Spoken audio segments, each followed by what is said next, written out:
ಎಷ್ಟು ಚೆನ್ನಾಗಿ ಡ್ಯಾನ್ಸ್ ಮಾಡಿದ್ರು ಗೊತ್ತಾ ನೀನು? ಎಲ್ಲ ದೃಷ್ಟಿನೂ ನಮ್ ಪುಟ್ಟಿ ಮೇಲೆ ಬಿದ್ದಿರುತ್ತೆ. ಮನೆಗೆ ಹೋದ ತಕ್ಷಣ ದೃಷ್ಟಿ ತೆಗಿಬೇಕ್ರಿ.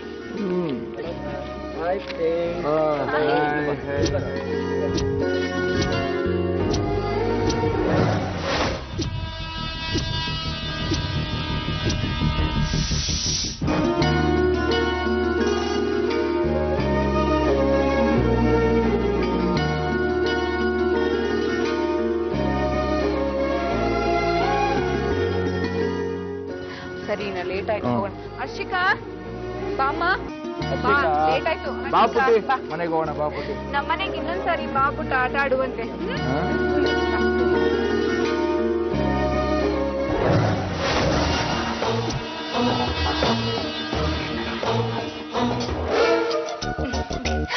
ನಾಯಿ ಕಣ್ಣು, ನರಿ ಕಣ್ಣು, ಗೂಬೆ ಕಣ್ಣು, ಹದ್ದಿನ ಕಣ್ಣು, ಹಾವಿನ ಕಣ್ಣು, ಊರೋರ್ ಕಣ್ಣು, ನನ್ ಕಣ್ಣು, ನಿನ್ ಕಣ್ಣು, ಯಾರ ಕಣ್ಣು ನಿನ್ಗೆ ಇಲ್ಲೇ ಇದೆ. ಇದಕ್ಕೆ ಮೋಸಾಗಿ ಹೋಗಿ ಹರ್ಷಿಕಾ ತರ್ಲೆ ಮಾಡ್ಬೇಡ, ಹೋಗಿ. ಆಯ್ತು. ಆಟ ಆಡಕ್ ಹೋಗ್ಲಾ? ಆಟನೂ ಇಲ್ಲ ಎಂತದೂ ಇಲ್ಲ, ಸುಮ್ನೆ ಮನೆಯಲ್ಲಿ ಇರೋ ಅಷ್ಟೇ. ಬನ್ನಿ ಬನ್ನಿ.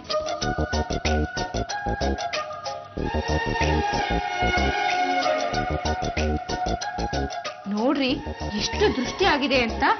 ಎಷ್ಟು ಜನದ ಕಣ್ ಬಿದ್ದಿರತ್ತೋ ನಮ್ಗಿಂತ ಮಗಳು ಇಲ್ವಲ್ಲ ಅಂತ. ಮತ್ತೆ ನನ್ ಮಗಳು ಅಂತ ಸುಮ್ನೆನಾ? ಅಪ್ಪ ಅಮ್ಮಂಗೆ ಈಗಾದ್ರೂ ಹೇಳಪ್ಪ ಆಟ ಆಡಕ್ ಹೋಗ್ತೀನಂತ. ಹೋಗು ಪುಟ್ಟಿ, ನಾನು ಹೇಳ್ತೀನಿ. ಹರ್ಷಿಕಾ ಬೇಗ ಬರ್ಬೇಕು.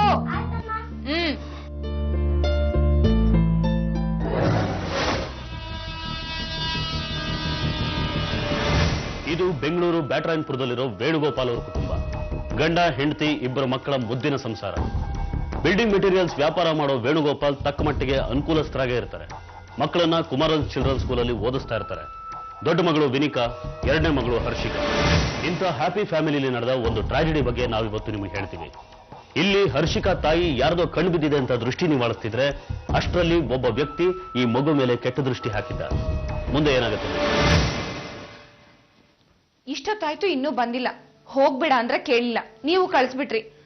ನೋಡಿ ವಿನಿ, ಹೋಗಿ ಹರ್ಷಿಕನ್ ಕರ್ಕೊಂಬಾ, ನಾ ಊಟಕ್ಕೆ ರೆಡಿ ಮಾಡ್ತೀನಿ.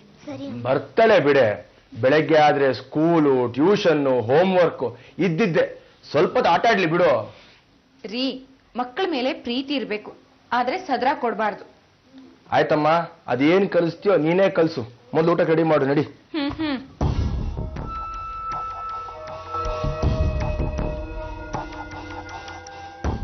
ಅಮ್ಮ, ಹರ್ಷಿಕಾ ಎಲ್ಲೂ ಕಾಣಿಸ್ತಿಲ್ಲಮ್ಮ. ಪಕ್ಕದಲ್ಲಿರ್ಬೇಕು, ನೋಡಿದ್ಯಾ? ನೋಡ್ದೆ ಅಪ್ಪ, ಅಲ್ಲಿಲ್ಲ. ಆಗ್ಲೇ ಮನೆಗೆ ಹೋಗ್ತೀನಿ ಅಂತ ಹೋದ್ನಂತೆ. ದೇವ್ರೆ, ನಾನ್ ನಿಮ್ಗೆ ಹೇಳ್ದೆ ಕಳಿಸ್ಬೇಡಿ ಅಂತ. ನೋಡಿ ಇವಾಗ ಎಲ್ಲಿ ಹೋದ್ನೋ ಏನೋ. ಇರೇ, ಇಷ್ಟಕ್ಕೆ ಗಾಬರಿ ಮಾಡ್ಕೊಂತೀಯ. ಇಲ್ಲೆಲ್ಲ ಹೋಗಿರ್ತಾನೆ, ನೋಡ್ಕೊಂಡ್ ಬರ್ತೀನಿ ಇರು.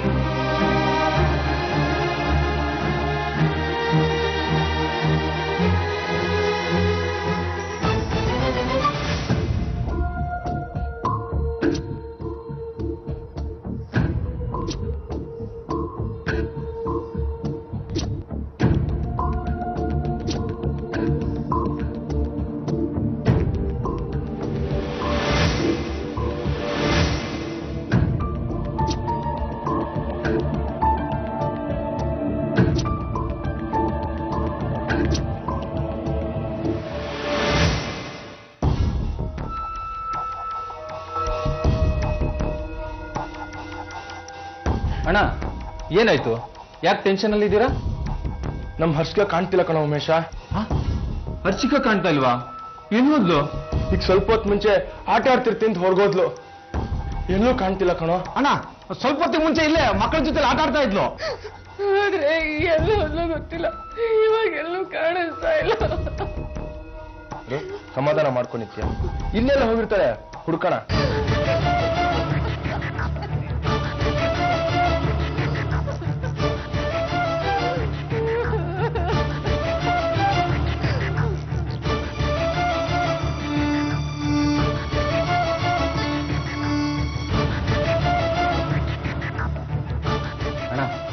ಎಲ್ಲ ಕಡೆ ಹುಡುಕಿದ್ದಾಯ್ತು.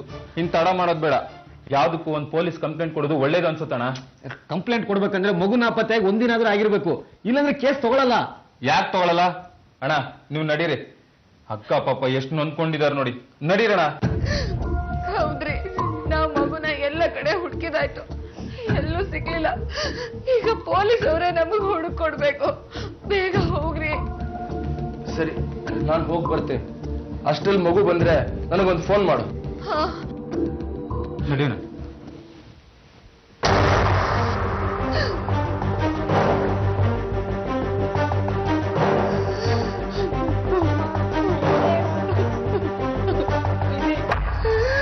ಹರ್ಷಿಕಾ ಎಲ್ಲಿ ಹೋದ್ಲಮ್ಮ?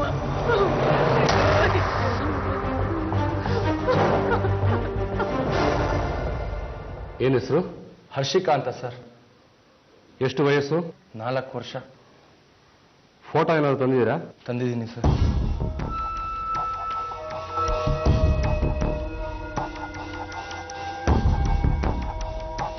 ಸರಿ, ಒಂದು ಮಿಸ್ಸಿಂಗ್ ಕಂಪ್ಲೇಂಟ್ ಬರ್ಕೊಡಿ.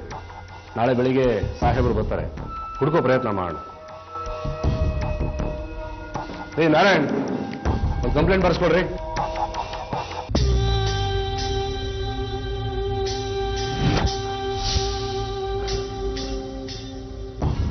ಒಂದೇ ಒಂದು ದಿನದಲ್ಲಿ ಒಂದು ಕುಟುಂಬದ ನೆಮ್ಮದಿ ಹೇಗೆ ಆಕಸ್ಮಿಕವಾಗಿ ಹಾಳಾಗ್ಬಿಡುತ್ತೆ ನೋಡಿ. ವೇಣುಗೋಪಾಲ್ ದಂಪತಿಗಳು ಇಂಥ ಒಂದು ಅನಾಹುತನ ಊಹೆ ಮಾಡೋದಕ್ಕೂ ಸಾಧ್ಯ ಇರಲಿಲ್ಲ. ಮನೆ ಕಣ್ಮಣಿ ಆಗಿದ್ದ ಮಗು ಹರ್ಷಿಕಾ ದಿಢೀರಂತ ನಾಪತ್ತೆ ಆಗ್ತದೆ. ಎಲ್ಲಿಗೆ ಹೋದ್ಲು, ಯಾಕೆ ಹೋದ್ಲು, ಯಾರಾದ್ರೂ ಕರ್ಕೊಂಡು ಹೋದ್ರ ಅಥವಾ ದಾರಿ ತಪ್ಪಿ ಎಲ್ಲಿಗಾದ್ರೂ ಹೋದ್ಲ, ಏನೂ ಗೊತ್ತಾಗೋದಿಲ್ಲ. ಪೊಲೀಸರಿಗೆ ದೂರು ಕೊಟ್ಟಿದ್ರು, ತಮಗೆ ಗೊತ್ತಿರೋ ಜಾಗಗಳಲ್ಲಿ ಮನೆಗಳಲ್ಲೆಲ್ಲ ಹುಡುಕಾಡ್ತಾರೆ. ಆದ್ರೆ ಹರ್ಷಿಕಾ ಬಗ್ಗೆ ಸಣ್ಣ ಸುಳಿವು ಸಿಗೋದಿಲ್ಲ. ಹೀಗೆ ರಾತ್ರಿ ಕಳೆದು ಬೆಳಗಾಗುತ್ತೆ.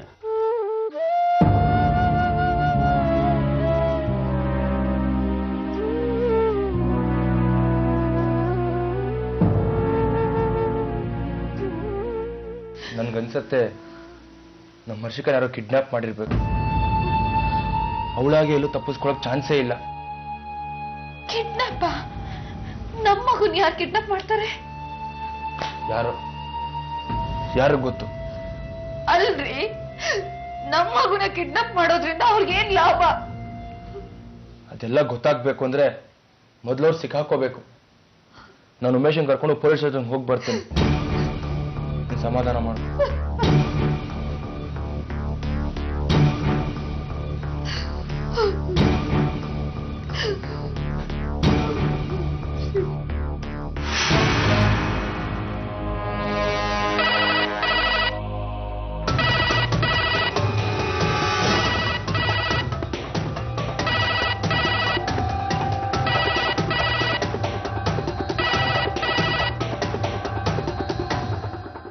ಹಲೋ, ನಿನ್ ಗಂಡನ ಕೈಗೆ ಫೋನ್ ಕೊಡು. ಅವ್ರ ಮನೆಯಲ್ಲಿಲ್ಲ. ನೀವ್ಯಾರು ಮಾತಾಡ್ತಿರೋದು? ನೋಡು, ನಿಮ್ಗೆ ಮಗು ಜೀವಂತವಾಗಿ ಬೇಕಾಗಿದ್ರೆ ನನ್ ಮಗು ನಿನ್ನ ಹತ್ರ ಇದೆಯಾ? ಎಲ್ಲಿದ್ಯಾ ನೀನು? ನೀನ್ ಯಾರಪ್ಪ? ನೋಡು, ನನ್ ಮಗುನೇನು ಮಾಡ್ಬೇಡಪ್ಪ ಪ್ಲೀಸ್. ನನ್ ಮಗುನೇನು ಮಾಡ್ಬೇಡ. ಹಲೋ, ಮಾತಾಡು. ಹಲೋ.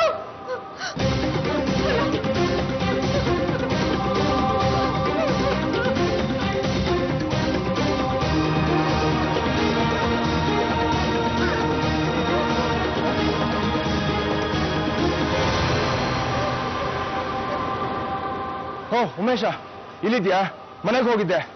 ಏನಣ್ಣ, ಏನಾದ್ರೂ ವಿಷಯ ಗೊತ್ತಾಗ್ತಾ? ಇಲ್ಲ ಕಣೋ, ನನ್ಗನ್ಸತ್ತೆ ಯಾರೋ ಕಿಡ್ನಾಪ್ ಮಾಡಿರ್ಬೇಕು ಅಂತ. ಪೊಲೀಸ್ ಸ್ಟೇಷನ್ ಹೋಗೋಣ, ಬರ್ತೀಯಾ? ನಡೀರು ಹೋಗೋಣ. ಮತ್ ನಿನ್ ಕೆಲ್ಸಕ್ಕೆ? ಏನಣ್ಣ, ನಮ್ಮ ಹರ್ಷಿದಾಗಿಂತ ನನ್ ಕೆಲಸ ಮುಖ್ಯನಾ? ನಡೀರು ಹೋಗೋಣ. ಬಾ.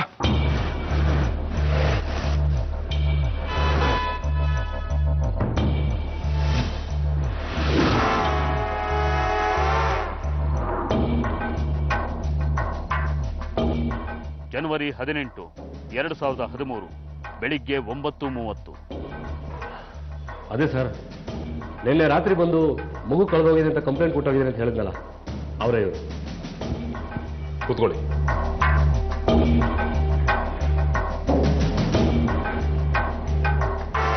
ಎಲ್ಲಿ ಮಿಸ್ ಆಗಿರೋದು ನಿಮ್ಮ ಮಗಳು? ಸರ್, ನೆನೆ ಮನೆ ಹೊರಗೆ ಆಟ ಆಡ್ಕೊಂಡಿದ್ಲು. ಆಮೇಲೆ ಎಲ್ಲೂ ಕಾಣಲೇ ಇಲ್ಲ ಸರ್. ನಾವು ಎಲ್ಲ ಕಡೆ ಹುಡುಕಾಡಿದ್ವಿ. ನಾನು ಇಲ್ಲೆಲ್ಲೋ ತಪ್ಪಿಸ್ಕೊಂಡಿರ್ಬೇಕು ಅಂತ ಸುಮ್ಮನೆ ಆದೆ. ಆದ್ರೆ ಈಗ ಯಾರೋ ಪಾಪಿಗಳನ್ನ ಕಿಡ್ನಾಪ್ ಮಾಡಿರ್ಬೇಕು ಅಂತ ಅನಿಸ್ತಿದೆ ಸರ್. ನಿಮ್ಗೆ ಯಾರ ಮೇಲೆ ಅದರ ಅನುಮಾನ ಇದೆಯಾ? ಅನುಮಾನ ಪಡುವಂಥವ್ರು ಯಾರೂ ಇಲ್ಲ ಸರ್. ಆದ್ರೆ ಕಾಲ ಸರಿ ಇಲ್ಲ ನೋಡಿ. ಯಾರೋ ಕೇಡಿಗಳು ಮಾಡಿರ್ಬೋದು. ನೀವು ತನಿಖೆ ಮಾಡಿದ್ರೆ ಗೊತ್ತಾಗ್ಬೋದು ಸರ್. ನಿಮ್ಗೆ ಯಾರಿಂದಾದರೂ ಫೋನ್ ಏನಾದರೂ ಬಂದಿತ್ತಾ? ಇಲ್ಲ ಸರ್. ಫೋನ್ ಬಂದರೆ ತಕ್ಷಣ ನಮ್ಗೆ ತಿಳಿಸಿ. ಯಾರ ಮೇಲಾದರೂ ಅನುಮಾನ ಬಂದರೆ ನನಗೆ ಗೊತ್ತು ಮಾಡಬೇಕು. ಸರಿ ಸರ್. ನೀವಿಲ್ಲಿ ಹೊರಡ್ಬೋದು.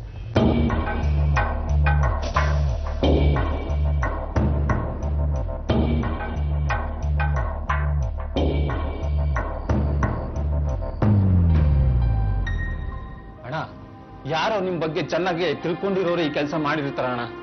ಸಿಕ್ಕಾಕೋತಾರೆ, ಎಲ್ಲಿ ಹೋಗ್ತಾರೆ ನೀವೇನ್ ಯೋಚನೆ ಮಾಡ್ಬೇಡಿ ಅಣ್ಣ.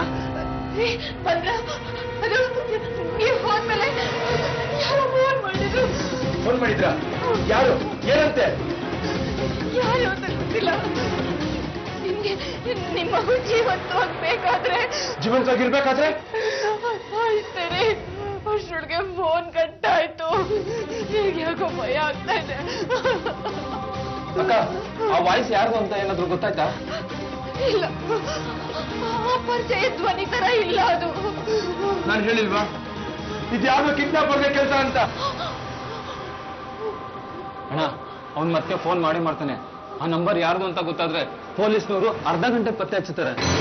ಅಲ್ಲ, ಅದು ಆ ಕಿಡ್ನಾಪ್ ಮಾಡಿದವನಿಗೆ ನೀವು ಪೊಲೀಸ್ ಕಂಪ್ಲೇಂಟ್ ಕೊಟ್ಟಿದ್ರೆ ಅಂತ ಗೊತ್ತಾದ್ರೆ ನಿಮ್ಮ ಮಗು ಜೀವಕ್ಕೆ ಅಪಾಯ ಅಲ್ವಾ? ನನ್ ಮಗುಗೇನು ಆಗ್ಬಾರ್ದು, ನನ್ ಮಗುಗೇನು ಆಗ್ಬಾರ್ದು. ಅಯ್ಯೋ, ಇವಾಗ ಏನ್ ಮಾಡೋದು?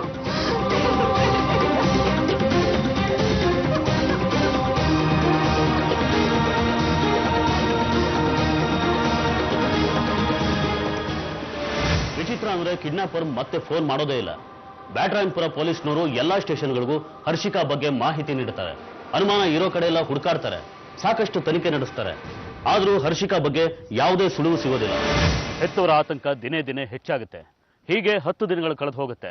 ಆಗ ನೈಸ್ ಕಂಪನಿಲಿ ಫೀಲ್ಡ್ ಸೆಕ್ಯೂರಿಟಿ ಆಫೀಸರ್ ಆಗಿ ಕೆಲಸ ಮಾಡ್ತಾ ಇದ್ದ ಚನ್ನಮರಿಗೌಡ ಅನ್ನೋರ್ಗೆ ರಿಂಗ್ ರೋಡ್ ಹತ್ತಿರದ ಗುಡ್ಡದ ಬಳಿ ಅನುಮಾನಾಸ್ಪದವಾದ ದೃಶ್ಯ ಕಾಣುತ್ತೆ. ಜನವರಿ 26, 2013 ಮಧ್ಯಾಹ್ನ 3 ಗಂಟೆ.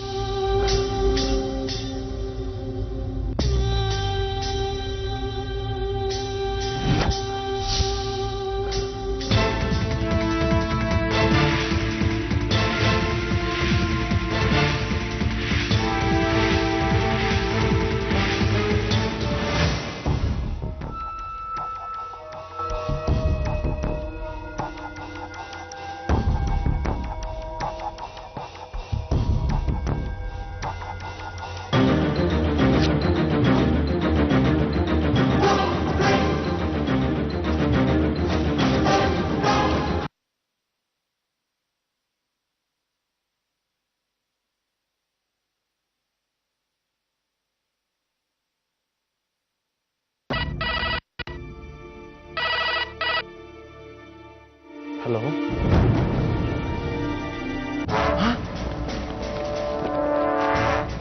ಸರಿ ಸರ್, ಈಗಲೇ ಬರ್ತೀನಿ. ಯಾರದ್ರಿ ಫೋನು? ಏನಾಯ್ತು? ನಡಿ ಹೋಗೋಣ.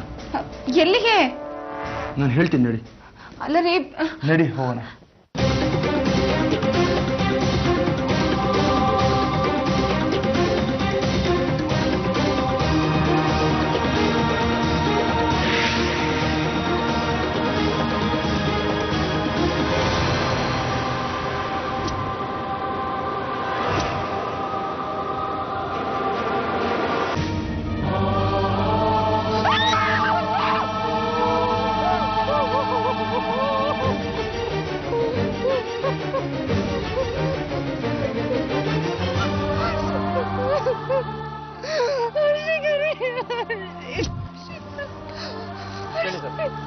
ಮಗಳೇ ತಾನೆ?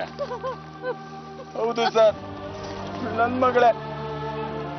ನೋಡಿ, ಬಾಡಿ ಕಂಡೀಷನ್ ನೋಡಿದ್ರೆ ನಿಮ್ಮ ಮಗಳು ಅಂತ ಗುರ್ತು ಹಿಡಿಯೋ ಸ್ಥಿತಿನಲ್ಲೇ ಇಲ್ಲ. ಸರಿಯಾಗಿ ನೋಡಿ, ನಿಮ್ಮ ಮಗಳೇ ತಾನೆ? ನನ್ನ ಮಗಳೇ ಸರ್, ನನ್ನ ಮಗಳೇ ಸರ್.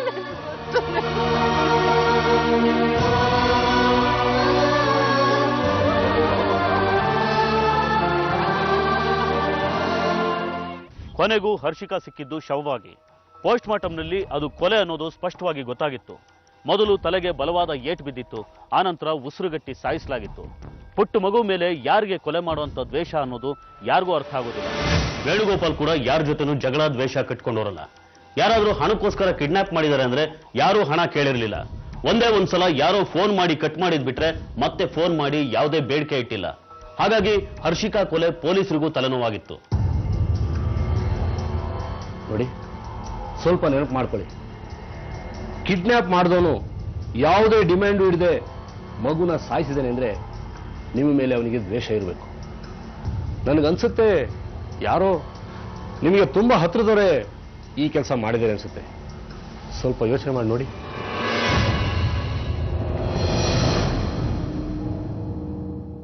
ಇಲ್ಲ ಸರ್, ನಾನು ತುಂಬಾ ಯೋಚನೆ ಮಾಡಿದೆ, ಆದ್ರೆ ಯಾರೊಂದು ಗೊತ್ತಾಗ್ತಿಲ್ಲ. ಅದು ಅಲ್ಲದೆ ಯಾರಿಗಾರ ನನ್ನ ಮೇಲೆ ದ್ವೇಷ ಇದ್ರೆ ನನಗೇನಾದ್ರೂ ಮಾಡಬೇಕು. ಪಾಪ ಮಗು ಏನ್ ಸಾರ್ ಮಾಡ್ತು. ಕೊಲೆ ಮಾಡೋ ಕಟುಕರಿಗೆ ಅಂಥ ವಿಚಾರಗಳನ್ನ ಯೋಚನೆ ಮಾಡೋ ಶಕ್ತಿ ಇರೋದಿಲ್ಲ. ಅದರಲ್ಲೂ ಒಂದು ಮಗುನ ಅಮಾಯಕವಾಗಿ ಕೊಂದಿದ್ದಾನೆ ಅಂದ್ರೆ ಅವನ ಮನಸ್ಥಿತಿ ಎಷ್ಟು ವಿಕೃತವಾಗಿದೆ ಅಂತ ಗೊತ್ತಾಗುತ್ತೆ. ಅವನೇನಾದ್ರೂ ನನ್ನ ಕೈಗೆ ಸಿಗಬೇಕು.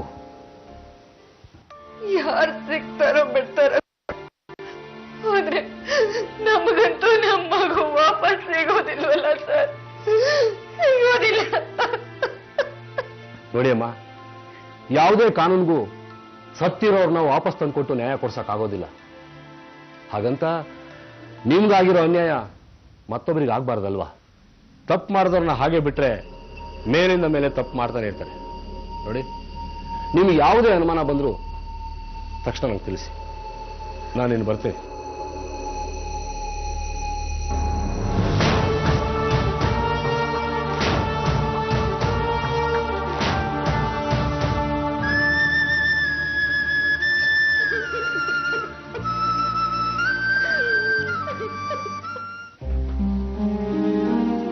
ಯಾಕೋ ಏನಾಯ್ತು? ಯಾಕೆ ಈಗ ನಿಂತಿದ್ಯಾ? ಆ ಮಗುನ್ ನೆನ್ಸ್ಕೊಂಡ್ರೆ ಸಂಕಟ ಆಗುತ್ತೆ ಕಣೋ. ಎಂತ ಕೆಲಸ ಆಗೋಯ್ತು. ಆಗಿದ್ದಾಗೋಯ್ತು ಬಿಡೋ, ಯಾರೇನ್ ಮಾಡಕ್ಕಾಗುತ್ತೆ? ಆ ಮಗು ತಂದೆ ತಾಯಿಗಿನ ನೀನೇ ಜಾಸ್ತಿ ತಲೆ ಕೆಡ್ಸ್ಕೊಂಡಿರೋಗಿದ್ಯಪ್ಪ. ಇಲ್ಲ ಕಣೋ, ದಿನ ಬೆಳಿಗ್ಗೆ ಸಂಜೆ ಅಂಕಲ್ ಅಂಕಲ್ ಅಂತ ಹಿಂದಿಂದ ತಿರುಗ್ತಾ ಇತ್ತು. ನಿದ್ದೆ ಮಾಡಕ್ ಹೋದ್ರೆ ಕನ್ಸಲ್ಲ ಬಂದಂಗಾಗುತ್ತೆ. ಆ ವಿಷಯ ಎಲ್ಲ ಬಿಟ್ಟಾಕು. ಈಗ ಸುಂಗುದ್ ಕಟ್ಟೆಲ್ ಒಂದ್ ಬಾಡಿಗೆ ಇದೆ, ಬಾ ಹೋಗೋಣ ಬಾ. ಇಲ್ಲಪ್ಪ, ನೀನೇ ಹೋಗು, ನಾನ್ ಬರಲ್ಲ. ನೀನ್ ಏನಲ್ಲ, ನೀನು ಜಾಸ್ತಿ ತಲೆ ಕೆಡ್ಸ್ಕೊಬೇಡ. ಗಾಡಿ ಕೀ ಕೊಡು. ತಗೊಳಪ್ಪ, ಹೋಗು.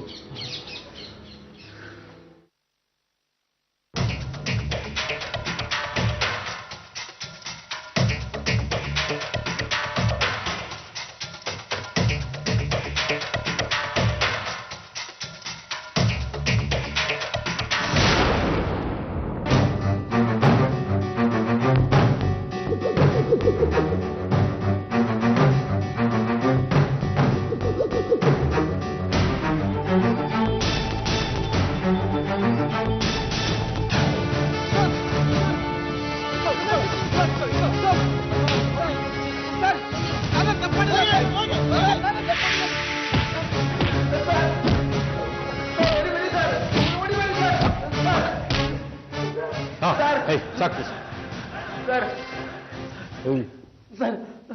ಆ ಬಟ್ಟೆಗಳು ನಿಜ ತಾನೆ? ಸರ್, ಅದು ಅದು ಸರ್, ಏನದು? ಅದು ಸರಿಯ ಮಗು. ಸರ್, ನನ್ನ ಬಟ್ಟೆಗಳೇನು ನಂದೆ. ನನಗೆ ಡೌಟ್ ಇತ್ತು, ಆ ಕೆಲಸ ನೀನೇ ಮಾಡಿರ್ತೀಯ ಅಂತ.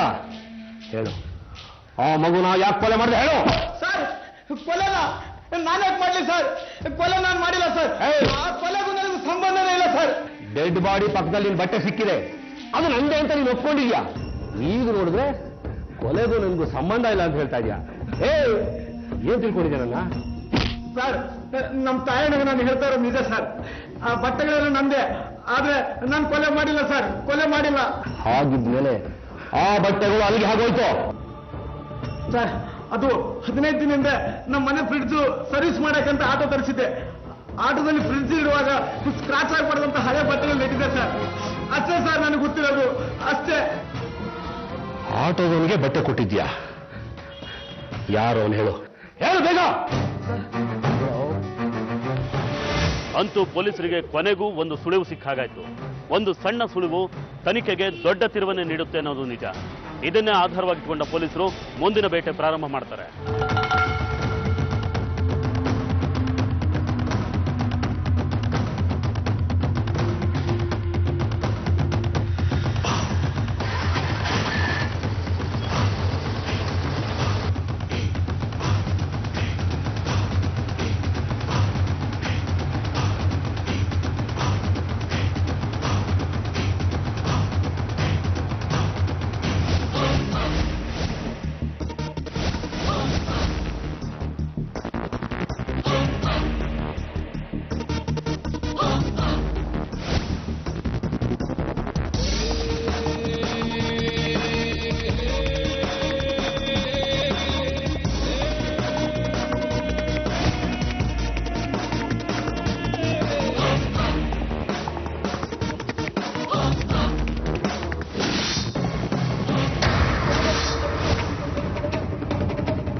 ನಾನು ಸಾಯಂಕಾಲ ಸಿಗ್ತೀನಿ ಬರ್ಲಾ ಸರಿ ಮಗ, ಸಂಜೆ ಬಾಡಿಗೆ ಮುಗಿಸ್ಕೊಂಡು ಫೋನ್ ಮಾಡ್ತೀನಿ. ಆಯ್ತು ಕಣ. ಸರ್, ಆಟೋ ಅದು ಉಮೇಶಿಂದೆ, ಆದ್ರೆ ಅವತ್ತು ಅವನ ಫ್ರೆಂಡ್ ಚೇತನ್ ಬಂದಿದ್ದ ಸರ್. ಅವನನ್ನ ಚೇತನ್ ಅಂತ ಕರೀತಾರೆ. ರೀ ಗೋವಿಂದು, ನೋಡಿ ಉಮೇಶ್ ಅನ್ನೋನು ಹೋಗ್ತಾ ಇದ್ದಾನೆ, ಅವನ್ನ ಫಾಲೋ ಮಾಡಿ. ಏನಾದ್ರು ಇದ್ರೆ ತಕ್ಷಣ ಫೋನ್ ಮಾಡಿ ನನಗೆ. ಡ್ರೈವರ್ ನೋಡಿ, ಆಟೋನ ಫಾಲೋ ಮಾಡಿ.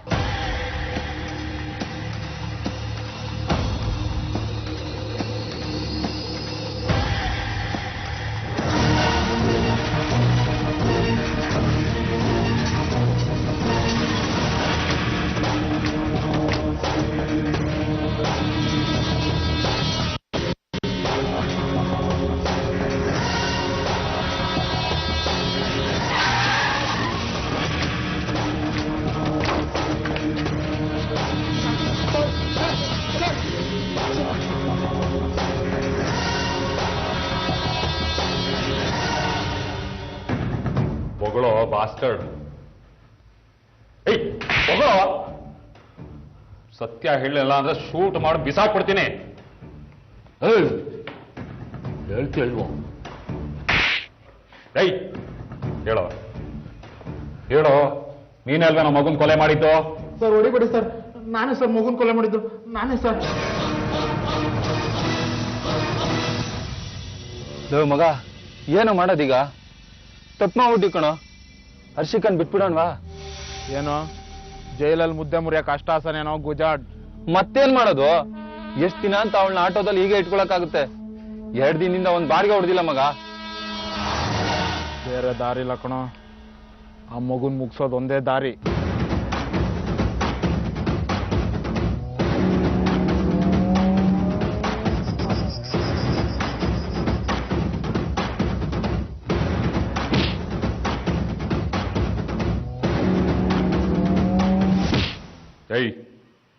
ನಿನ್ ಜೊತೆಗಿದ್ದವನು ಯಾರೋ? ಸರ್ ಅದು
ಬಡ್ಡಿ ಮಗನೇ, ನೀನಾ ಜೊತೆ ಇಟ್ಕೊಂಡೆ ಬೆನ್ನಿಗೆ ಚೂರಿ ಹಾಕಿದ್ಯಾ?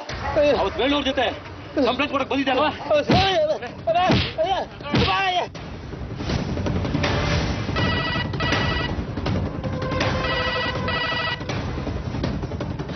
ಹಲೋ, ಇಬ್ರು ಆರೋಪಿಗಳು ಸಿಕ್ಕಿದ್ದಾರೆ, ತಕ್ಷಣ ಸ್ಟೇಷನ್ಗೆ ಬನ್ನಿ. ಸರಿ ಸರ್.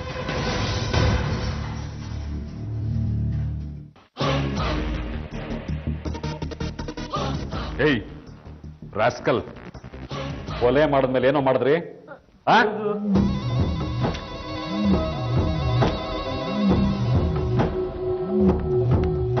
ಜನವರಿ 21, 2013 ರಾತ್ರಿ 12 ಗಂಟೆ.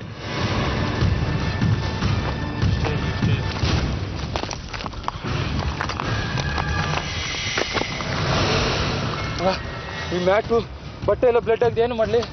ಮೊದಲು ಬಟ್ಟೆ ಬಿಸಾಕೋ, ಹಂಗೆ ಈ ಮ್ಯಾಟು ಬಿಸಾಕೋ.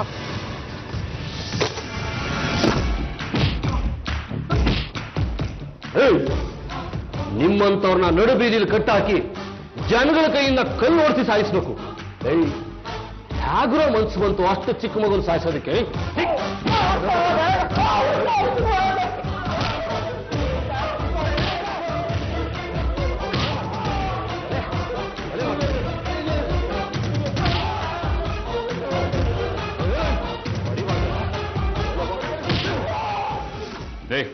ಬಿಡ್ರಿ, ಸತ್ಕಿತ್ ಹೋದ್ರೆ ಕಷ್ಟ. ಏಯ್ ಹೇಳ್ರೋ, ಯಾಕ್ರೋ ಮಗುನ್ ಕಿಡ್ನಾಪ್ ಮಾಡಿದ್ರಿ? ಹೇಳೋ, ಯಾವ ಉದ್ದೇಶದಿಂದ ಮಗುನ ಅಪಹರಣ ಮಾಡಿದ್ರಿ?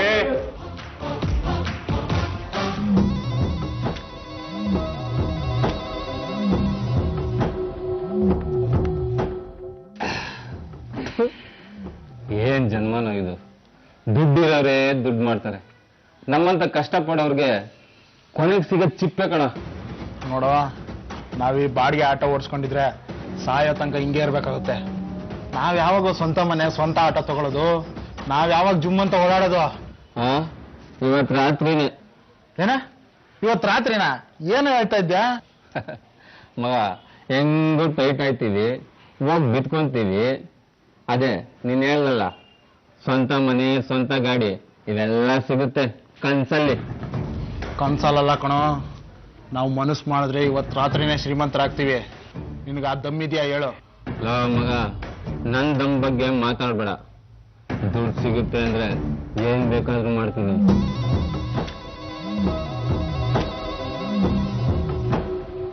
ಕಿಡ್ನಾಪ್ ಮಾಡೋಣ ಕಣೋ.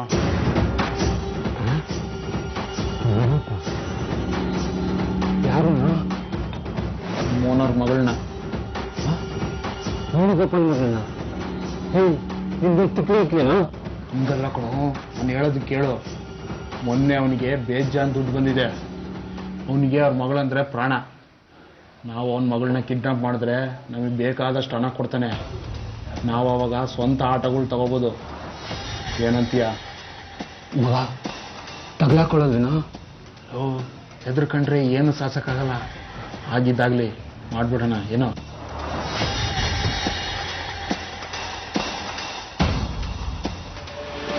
ಉಮೇಶ ಮೂಲತಃ ಬಾಗಲಕೋಟೆ ಜಿಲ್ಲೆಯ ಹುನಗುಂದ ತಾಲೂಕಿನವನು. ಉದ್ಯೋಗ ಹುಡುಕೊಂಡು ಬೆಂಗಳೂರಿಗೆ ಬಂದು ಬ್ಯಾಟರಾಯನ್ಪುರದಲ್ಲಿರೋ ವೇಣುಗೋಪಾಲ್ ಅವ್ರ ಮನೆಯಲ್ಲಿ ಬಾಡಿಗೆಗಿರ್ತಾನೆ. ಬಾಡಿಗೆ ಆಟೋ ಓಡಿಸ್ಕೊಂಡು ಜೀವನ ನಡೆಸ್ತಾ ಇರ್ತಾನೆ. ಹೀಗೆ ಇವನಿಗೆ ಪರಿಚಯ ಆದವನು ಮತ್ತೊಬ್ಬ ಡ್ರೈವರ್ ಚೇತನ್. ಈತ ಬೆಂಗಳೂರಿನವನೇ. ಈತ ಅಲ್ಲಿ ಇಲ್ಲಿ ಡ್ರೈವಿಂಗ್ ಕೆಲಸ ಮಾಡ್ಕೊಂಡಿರ್ತಾನೆ. ಆಗಾಗ ವೇಣುಗೋಪಾಲ್ ಜೊತೆಗೂ ಕೆಲಸ ಮಾಡ್ತಿರ್ತಾನೆ. ಇಬ್ರಿಗೂ ಕುಡ್ತಾ, ಸಿಗರೇಟು, ಜೂಜು, ಮೋಜು ಎಲ್ಲ ಅಭ್ಯಾಸಗಳಿದ್ವು. ದುಡಿಯೋ ಹಣ ಯಾವುದಕ್ಕೂ ಸಾಲದೆ ಹೋದಾಗ ಇಬ್ರು ಸೇರಿ ಮಾಡಿದ್ದೆ ಈ ಪ್ರಳಯಾಂತಕ ಪ್ಲಾನ್. ಇಬ್ರು ವೇಣುಗೋಪಾಲ್ ಮಗು ಹರ್ಷಿಕಾನ ಕಿಡ್ನಾಪ್ ಮಾಡೋ ಸಂಚು ರೂಪಿಸ್ತಾರೆ. ಮಗ, ಜಸ್ಟ್ ಮಿಸ್ ಆಗೋಯ್ತು ಕಣ. ನಾಳೆ ಆ ಹುಡುಗಿ ಸ್ಕೂಲ್ಗೆ ಹೋಗೋತ್ನಲ್ಲಿ ಎತ್ತಾಕೊಂಡು ಹೋಗೋಣ. ಏನೇ ಆದ್ರೂ ಆಗ್ಲಲ್ಲಿ ಕಷ್ಟ ಮಗ. ಮತ್ತೆ ಆ ಹುಡುಗಿ ಯಾವಾಗ ಸಿಗ್ತಾಳೋ? ಈಗಲೇ ಇಷ್ಟೊತ್ತಿನಲ್ಲಿ ಹರ್ಷಿಕಾ ಮನೆ ಹೊರಗಡೆ ಆಟ ಆಡ್ತಾ ಇರ್ತಾಳೆ. ಹೌದಾ? ನಡಿ ಮತ್ತೆ. ನಡಿ.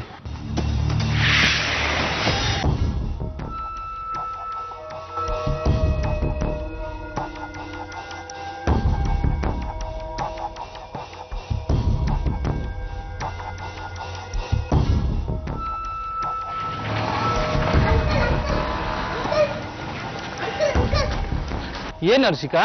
ಅಂಕಲ್, ನನ್ನ ಆನೆ ಹತ್ರ ಕರ್ಕೊಂಡು ಹೋಗಿ ಅಂಕಲ್. ಇಲ್ಲಮ್ಮ, ನನಗೆ ಕೆಲಸ ಇದೆ ಪುಟ. Please uncle. ಇಲ್ಲ ಕಣೋ, ನಿಜವಾಗ್ಲೂ ಕೆಲಸ ಇದೆ ನನಗೆ. ಚೇತನ್ ಅಂಕಲ್ ಬಂದ್ರು ನೋಡು, ಇವ್ರು ಕರ್ಕೊಂಡು ಹೋಗ್ತಾರೆ ನಿನ್ನ. ಚೇತು, ಆನೆ ನೋಡ್ಬೇಕಂತೆ, ಪಕ್ಕದ ರೋಡಲ್ಲಿ ಆನೆ ಬಂದಿದೆ. ಹರ್ಷಿಕಾ ನೋಡ್ಬೇಕಂತ ಕರ್ಕೊಂಡು ಹೋಗೋ. ಸರಿ ಬಾ ಹರ್ಷಿಕಾ, ಹೋಗೋಣ. ಅಂಕಲ್, ನೀವು ಬನ್ನಿ ಅಂಕಲ್. ನಡಿ ಪುಟ.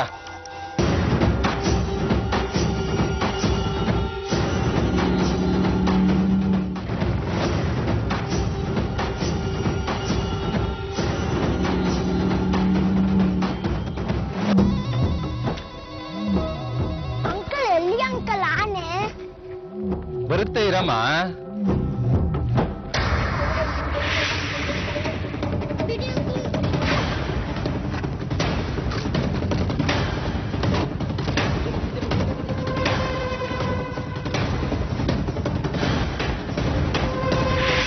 ಏಯ್, ದುಡ್ಡುಗೋಸ್ಕರ ತಾನೇ ಕಿಡ್ನಾಪ್ ಮಾಡಿದ್ದು? ದುಡ್ಡು ಕೇಳೋದ್ ಬಿಟ್ಬಿಟ್ಟು ಕೊಲೆ ಹಾಕೋ ಮಾಡಿದ್ರಿ?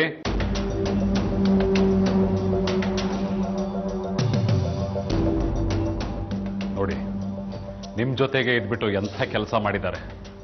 ದುಡ್ಡುಗೋಸ್ಕರ ಮಾಡಿದ್ದಾರೆ.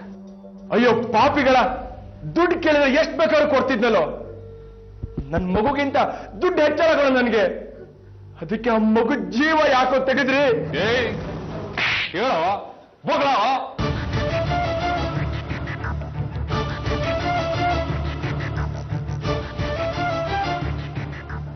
ಮಾತಾಡ್ತಿರೋದು? ನಿನ್ ಗಂಡನ್ ಕೈ ಫೋನ್ ಕೊಡೋ. ಅವ್ರ ಮನೆಯಲ್ಲಿಲ್ಲ. ನೀವ್ಯಾರು ಮಾತಾಡ್ತಿರೋದು? ನೋಡೋ, ನಿಮ್ಗೆ ಮಗು ಜೀವಂತವಾಗಿ ಬೇಕಾಗಿದ್ರೆ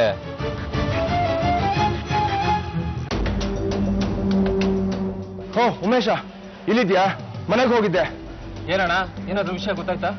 ಇಲ್ಲ ಕಣೋ, ನನ್ಗನ್ಸತ್ತೆ ಯಾರೋ ಕಿಡ್ನಾಪ್ ಮಾಡಿರ್ಬೇಕು ಅಂತ. ಪೊಲೀಸ್ ಸ್ಟೇಷನ್ ಹೋಗೋಣ, ಬರ್ತೀಯಾ? ನಡೀರು ಹೋಗೋಣ. ಮತ್ ನಿನ್ ಕೆಲ್ಸಕ್ಕೆ? ಏನಣ್ಣ, ನಮ್ಮ ಹರ್ಷಿದಾಗಿಂತ ನನ್ ಕೆಲಸ ಮುಖ್ಯನಾ? ನಡೀರು ಹೋಗೋಣ. ಬಾ. ಚೇತು, ಏನೋ ಮಾಡೋದೀಗ? ತಪ್ಪು ಮಾಡ್ಬಿಟ್ಟಿವಿ ಕಣೋ. ಹರ್ಷಿಕನ ಬಿಟ್ಬಿಡೋಣವಾ? ಯಾಕೋ ಜೈಲಲ್ಲಿ ಮುದ್ದೆ ಮುರೆ ಕಷ್ಟಾಸನೇನೋ ಗುಜಾಡ್. ಮತ್ತೇನ್ ಮಾಡೋದು? ಎಷ್ಟ್ ದಿನ ಅಂತ ಅವಳನ್ನ ಆಟೋದಲ್ಲಿ ಹಿಂಗೆ ಇಟ್ಕೊಳಕ್ಕಾಗುತ್ತೆ? 2 ದಿನದಿಂದ ಒಂದ್ ಬಾಡಿಗೆ ಹೊಡೆದಿಲ್ಲ ಮಗ.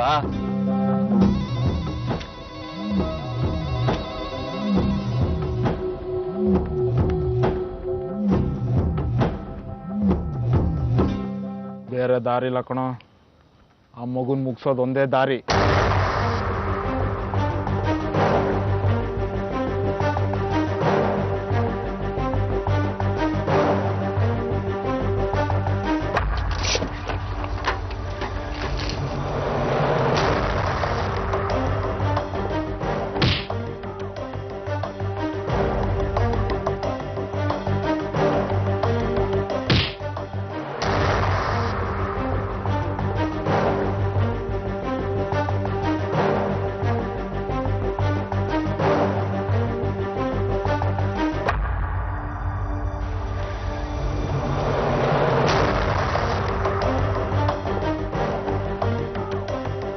ಅಂತ ಮಗುನ ಕೊಲ್ಲೋಕ್ ಹೇಗೆ ಮನ್ಸು ಬಂತು ನಿಮ್ಗೆ?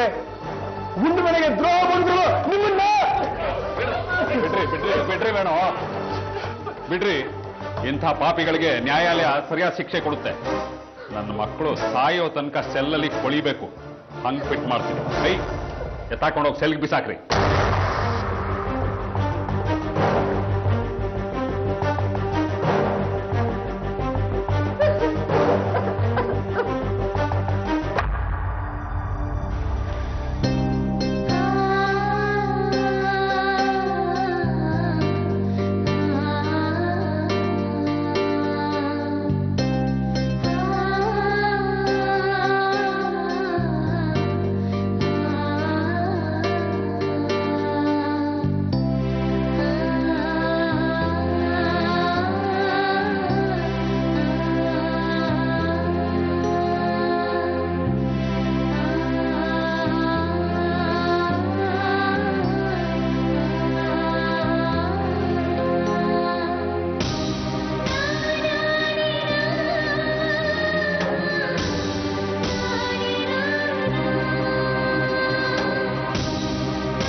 ಈಗಾದ್ರೂ ಹೇಳಪ್ಪ, ಆಟ ಹೋಗ್ತೀನಂತ.